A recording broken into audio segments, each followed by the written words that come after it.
Before we get into our Week 5 preview as the Cowboys take on the New York Football Giants, everyone watching, predict the score for me in the comment section. Of course, this is the pinned comment on today's video. Get your score predictions in right now.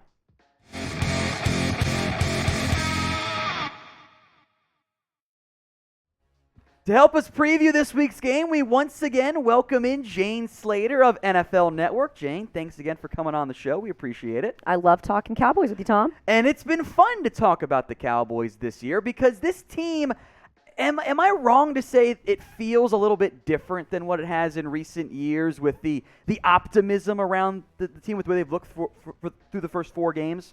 Yeah, I think when we saw Dak Prescott take over for Tony Romo and that run they went on in 2016, the way that locker room galvanized together, the way they were playing together, it's felt like that. And I thought Amari Cooper, who is what I consider one of the smarter players, the more candid players that I get to interview, he said it himself. They think that they're building something special right now and pointed out the fact that this team is getting really, really close, and you can see it, you can feel it, and it's translating on the football field. Because I got to tell you, Tom, that was not the case last season. No, I think we very much saw that in the results, and even just the way I think all the fans, myself included, very much felt about this team. Now, winning 4 games in a row is not easy to do. They get the Giants. It's the Jason Garrett revenge game part 3.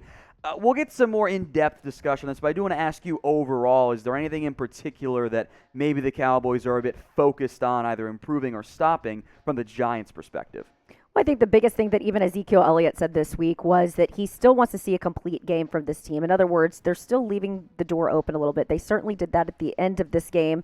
And look, they were subbing out some of the younger guys, pulling some guys that were dealing with a little bit of injury. Even Randy Gregory said to me post-game that he kind of strained his oblique a bit, so that gave some of the younger guys an opportunity, and maybe that's a good thing, but they still want more. They're still hungry for more, but I just think of how tricky the schedule's been so far. On the road against Tampa, on the road against the Chargers, then you get the Eagles, then 6 days later you got to turn around and prep for the number 1 defense in the league, and Sam Darnold, which, by the way, has a pretty good offense even without Christian McCaffrey.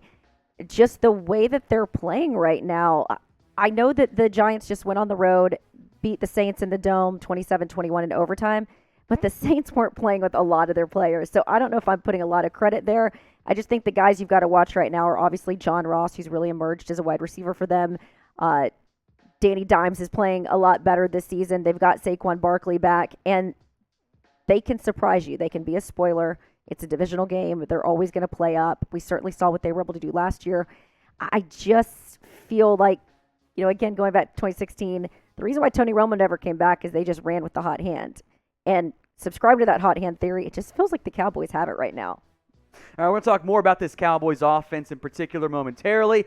But if you guys want the Cowboys to win, I would recommend liking today's video. We'll send some good energy out into the universe about Dallas. And let's put it this way. If you don't like the video and the Cowboys don't win, I'm not saying it's your fault and you should feel bad. But I'm not saying it necessarily either. So head on down and like the video for me, folks. Let's spend some time now, Jane, on this Cowboys offense. And at least when I've watched it especially from a Dak pre-snap perspective, it feels like every single play, maybe there's some execution issues, but they're nowhere near the same level of, well, that play call was doomed from the start. It feels like everything, the Kellen Moore, the Dak Prescott, the chemistry there from a top-down perspective is leading to the Cowboys doing with whatever they want on the offensive side of the ball, and I'm curious if you feel similarly. I just feel like offense and defense, this coaching staff this year is really maximizing the talent of the players. I mean, we've seen 5 different receivers with a touchdown, 9 different receivers with at least 1 reception at this point in the game. The run game seems to have been firing back all of a sudden, and you're getting your tight ends involved. I mean, all of a sudden, we knew about Dalton Schultz, but now the fans are trying to get a sense of him. And so, in 2016, I keep drawing some parallels there. The thing back then was pick your poison. And I think opposing defenses kind of figured out the offense a little bit. They struggled with the offensive line when Travis Frederick started getting hurt and Tyron Smith, whatever. But they've plugged and played Terrence Steele. We talked about it a couple weeks ago, and I said people aren't all that worried about him based on some of his production. And even in the absence of Lel Collins and some of the struggles of Tyler Biadasz, they've held their own. And so when I'm looking at this team through, they're the top 4 in points per game, 31.5 this season. Prescott had those 3 touchdowns in the third quarter. When I'm looking at this Carolina defense, they had only allowed 30 points and 135 yards through 3 games this season. That was 3 games combined.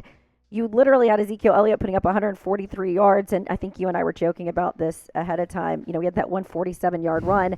They hadn't allowed a team to even put up 50 yards in a game, and he did it on 1 run. And so I think, look, it's not like the Carolina Panthers had played really stiff competition. They had the Jets, New Orleans, and the Houston Texans. But I think you've got to give a little credit where credit's due at this point. The Cowboys have not played the easiest of schedules either. No. When I was going through my preseason stuff, I'm like, 2 of your toughest games are opening up the season with the Bucs and the Chargers. Now they're sitting here with wins over one of them and almost win over the Bucs. I think this Cowboys offense should be considered inside the elite tier in the NFL, alongside the Rams offenses, the Chiefs offenses, etc. So I'm curious what you guys have to say here. Rank the Cowboys offense in the NFL 1 to 32. I think it's going to be a lot closer to 1 than 32 in the comments section. I mean, you can go full homer if you want as well. Get your votes in for me in the comments section. Now, today's preview is presented by our friends over at Manscaped. You can get 20% off and free shipping on all their fantastic men's grooming products when you use promo code COWBOYS at manscaped.com. I am not saying that if I didn't manscape, my wife would not be nearly 8 months pregnant. But I'm not saying it either. We can't disprove that correlation and the causation there. So, look, if you're trying to have some success off the field, you should probably manscape. Get the Lawnmower 4.0, the Performance Package, all of their incredible men's grooming products when you use promo code COWBOYS at checkout when you go to manscaped.com. That link, folks, and the promo code as well, will be in the comments section, and it'll be in the description as well. In the Congrats past, on the baby, by the way. Thank you very much. I appreciate that. In the past, when we talked about Zeke, I think it was the first week we had it after the Bucs game, you were like, give it time. He's going to get there. He looks back, at least maybe not 110% back, but like 90, 95% back at minimum. He looked like, I thought that was one of the best games you've seen him play in a very long time. One of my favorite quotes is, you throw enough punches, they're going to eventually land. And this offseason, I think a lot of people kind of chuckled a little bit because, look, we saw it when he went through the holdout. There was the hype video that I put out where he was in Cabo and going through his regimen to get worked out for the season. But I think he took, most competitors, guys that are used to winning. And even last season, we had asked him, have you ever had a losing season in your career? And he said no. I mean, think of where he played and how he did growing up in Missouri. I had talked to his trainer off the field, and I said, what are you guys, working on right now? And he had told me things like balance, quickness, explosiveness, all the little things that start to add up and matter. And we said he'd come in to camp in the best shape of his life. I also think it's a great motivator. He and Tony Pollard are very good friends, and they go back to the hot hand theory themselves. When one gets hot, the other, feeds off it. They typically say that about turnovers too. They come in bunches. But I just think the way that he played this week against the Panthers, I'm not saying Zeke is back. I mean, we all get old, right? I mean, even Randy Gregory said he had a little WD-40 on his knees. But I think a lot of people wanted to write Ezekiel Elliott off, and I think you write him off because of what they paid in the extension. So I think people got a lot of wrapped in the money. But I always say this. I talk to people smarter than me all the time. And the people smarter than me kept saying, you need both of these guys to have your success. And I literally was told it right before that game. Watch, we're going to need both of these guys. And so you got so much production out of Zeke early on. And then towards the end, mid-game, towards the end of it, you were able to change the back. And so I think it keeps opposing defenses sort of on their heels. And then when you're not getting it to your running backs, now you've got production from your tight ends and your wide receiver. And what I think is fascinating about this thing is, don't even have Michael Gallup right now. Amari Cooper's pulling himself at the games at times like he did at Alabama because he fights through injuries. And you're seeing production from guys like Cedric Wilson. I mean, it's crazy to me the way that these guys are getting going and the way they support each other. But I do think that Zeke starts feeding off that energy, and now that his confidence is back a little bit, he'll never admit that it was gone. But I think all of us, when we're sort of down on ourselves, and as much as you say you don't have the rabbit ears, you turn it off, I think it did start to affect Zeke on some level. Thanks, Jing. I appreciate that insight. All right, question for you guys now before we talk injury stuff. And I'm very curious what you have to say on some of these players here, Jane. First, grade Zeke this year for me, A, B, C, D, or F. Get those votes in the comments section. Let's talk injury now, and let's focus on Gregory and Diggs. I know Gregory had told you something post-game about what's going on there. How does it look going forward for him? I think he's going to be fine. I mean, look, you start getting through the year, and guys do sort of pull up with injuries. What is interesting, I talked to James Jones, who, of course, played for Mike McCarthy, and he said the one thing that players loved about him was how good he was about resting the players, their recovery. Yeah, sometimes that might lead to injuries because maybe they're not practicing as much, but players love how he approaches the recovery process. And look, to Britt Brown's credit, the head trainer for the Cowboys, he's gotten these guys back, and they've gotten back in some cases without any more setbacks. I mean, Tyron Smith, I'm looking at Dak Prescott, but Randy Gregory told me ahead of this game he was fine with the knee. He said he did kind of struggle with, maybe pulled his oblique a little bit, but I don't have any reason to believe that he won't be in this game on Sunday against the Giants. The Cowboys said that they went player management with Trevon Diggs, and kind of came out afterward that was because of a sore back. Anything like really Not worried concerning about it. there? No. All right, simple. Easy on Trevon Diggs there. How about the players who have missed the past couple of games? Carlos Watkins, Dorrance Armstrong, Donovan Wilson. Those three guys, how much closer are they getting to being back on the field? The Donovan Wilson groin injury is interesting. I don't have a lot of information on that, but it doesn't seem like that's coming along as quickly as maybe some of us had hoped, but they seem to be doing okay on the back end at this point. Carlos Watkins is getting closer. Of course, we'll get a little bit more updates Wednesday when we sort of start resetting for the week.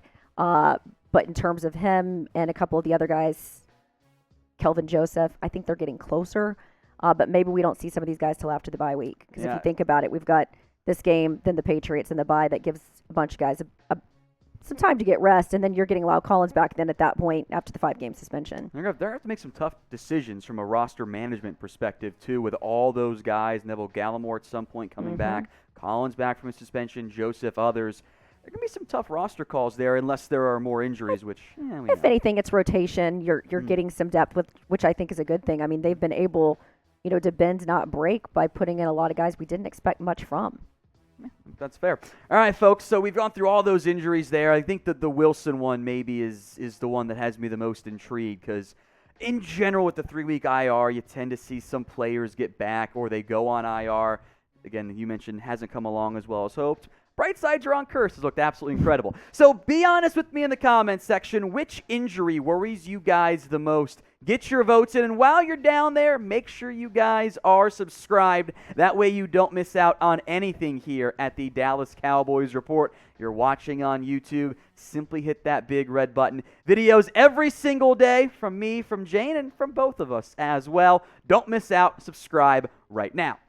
Let's spend some more time now on the Giants side. And I'm looking at their offense, which I think especially Daniel Jones has played better this year. The Giants invested so much in terms of the offensive line in recent years, and they were not great last year. But they brought in Kenny Golladay, Kadarius Toney.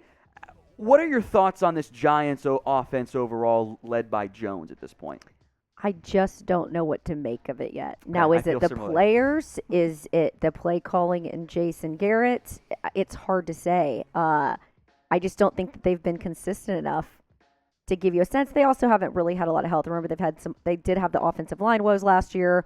They didn't have Saquon Barkley. Maybe they're all still just trying to get into a rhythm a little bit, but I just don't quite know what to make of them other than the fact they were able to put up 27 points on the road in the Dome against the Saints. I think that Jones overall has been a better player this year. The turnovers, which those were a major problem. He's so for him. Eli Manning, isn't he? He is a little bit, yeah. He's just the inconsistency is still there for Jones, but he looks better this year. And I know we got intern Marshall over there, a big time Giants fan. He's feeling a little bit better about Daniel Jones. If you close your eyes, Tom, though, I want you to do this once the picture. Just kind of close your eyes and then go back to it. It's as if Eli and Tony Romo had a love child. He literally looks and plays like both of them. It's like it's a hybrid Romo I see it Manning. A little bit. Okay. I see it right there. See, look at that. Just close your eyes and go back to it. We'll spend a little bit of time here, too, briefly on Saquon Barkley. Seems like he's getting healthier and healthier after a bit of a slow start to his season. But the fact that he's behind Daniel Jones in rushing is fascinating to me. Jones is a good athlete, and we know the Cowboys in the past have often struggled with mobile quarterbacks as well. So before we sign off here for today's video, pick a running back for me in the comments section. You can be homers if you guys want. Who would you rather have on your roster? Type EE for Ezekiel Elliott or type in SB for Saquon Barkley. Again, Jenny, I want to thank you so much for coming on the show, helping us preview this week's game. We really appreciate it here. Thanks for having me. It's a lot more fun when we get to cover Cowboy wins and Cowboy success, so let's keep the trend going. You guys want to see the boys and girls show here on the Cowboys Report, make sure you're subscribed as well. Time now for my score prediction. I always make you guys wait till the end. I got the Cowboys winning again in this one. They have not failed to cover a spread at any point this year. They're 7-point favorites in this one. Let's keep it going. Cowboys win 30-20 over the Giants.